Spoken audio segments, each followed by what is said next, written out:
So build is called whenever you call setState, and you learned that build now rebuilds this widget and all its child widgets. And that's really important. If you call setState, only the build method of this widget is called, but then, since this code is executed, and we have a couple of widgets which we create in that build method, as you learned, new instances of these widgets are created, and whenever a new instance of a widget is created, its constructor and its build method is called as well.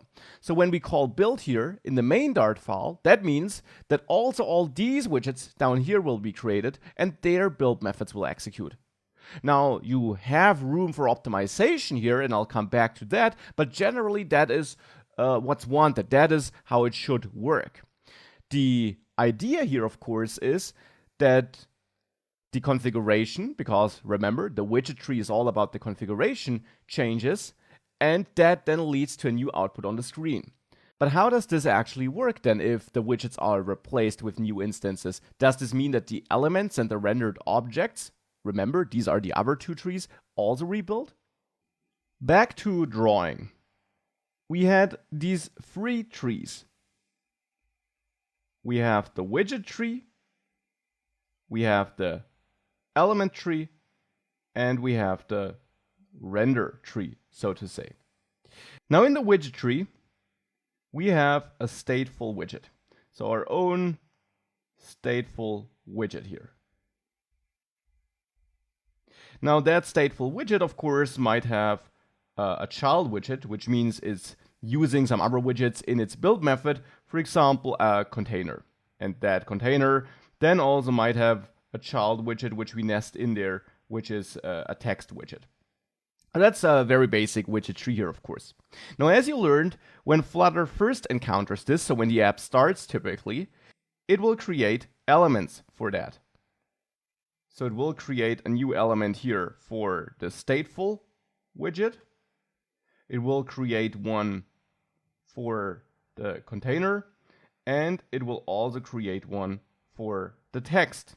So these elements are created automatically. Now, as you also learned, it will also render something on the screen. So it will then, once these elements are created and so on, also go ahead and create the actual render objects which control the content on the screen. Now the interesting part happens. In our stateful widget, we call setState. So something changes there. Hence, the build method gets called in the stateful widget here. So here, in this widget, we call the build method because setState was called. Now, what's actually happening here is that, first of all, we have to realize that the state is managed in a separate object, as I showed on the slide earlier. So the state is connected to the element and not directly connected to the widget. So when you call setState, that edits this state object. Now the widget then, once setState is called, is marked as dirty, which means it's basically replaced with a new one. So we get a new my stateful widget, which reflects that new state. So that new state we have stored in that state object here kind of ends up in the new widget. And with end up, I mean its output there or passed down to the children there or whatever you're doing with your state data. This new myStateful widget replaces the old one, which was removed because it's dirty, it changed.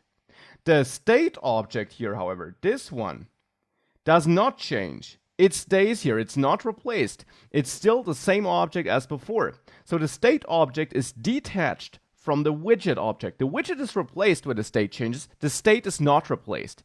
And that's of course important because your state, your data, which changes over time, should be able to change over time. It would be bad if that would be swapped out for a new state object whenever you try to change it, because then changes basically wouldn't be possible.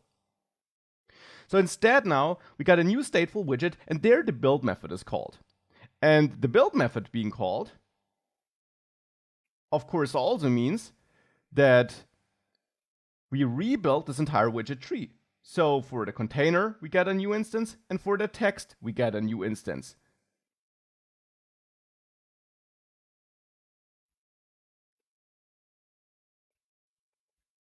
But what does this now mean for the element and the render tree? Since we have 3 new widget instances, and with this I really mean 3 brand new objects stored in memory. Does this mean that the elements and the render objects here also are replaced? No, it does not mean that. The cool thing is that the elements hold a reference at a widget, and they also, so to say, hold some information on how to identify their related widget. The first important piece of information each element has is it knows its position. So it knows which child elements it has. So it's basically like a skeleton for your widget tree. Your widgets have a certain structure, your element tree replicates this structure and actively stores that information. And in addition to that, otherwise this first piece of information would be useless, an element knows which kind or which type of widget it was connected to. So this here knows it was connected to the myStateful widget. The second element knows it was connected to the container widget, so to a widget of type container. And this last element here knows it was connected to a widget of type text. So now every element here in the element tree knows which child elements it has, so which connection to other elements it has, and which type of widget held the configuration for the element that should then actively be rendered to the screen. So since that is known, when we get a new stateful widget up there, which replaces the existing one, what Flutter does is it checks in that position of the widget tree or of the element tree, which is kind of the same here. Do I have a myStateful element here? Because I'm getting a new myStateful widget. And if the answer is yes, like it is here, then this means that the element is kept and it simply updates its reference to now point at the new widget here. That's what's happening. The reference of the element is updated. The old reference is cleared because the old widget was cleared. And now the existing element simply points at the new widget. And it then passes this information on to the render object, which is also kept, so that the render object can update in the places where it needs to update. So for example, if the background color is the same, but the text changed, the render object will only re-render the text pixels on the screen, so to say, and not everything. It doesn't lay out itself again, and so on. And this is why Flutter is so efficient. It has this element tree, which is not rebuilt whenever build is called.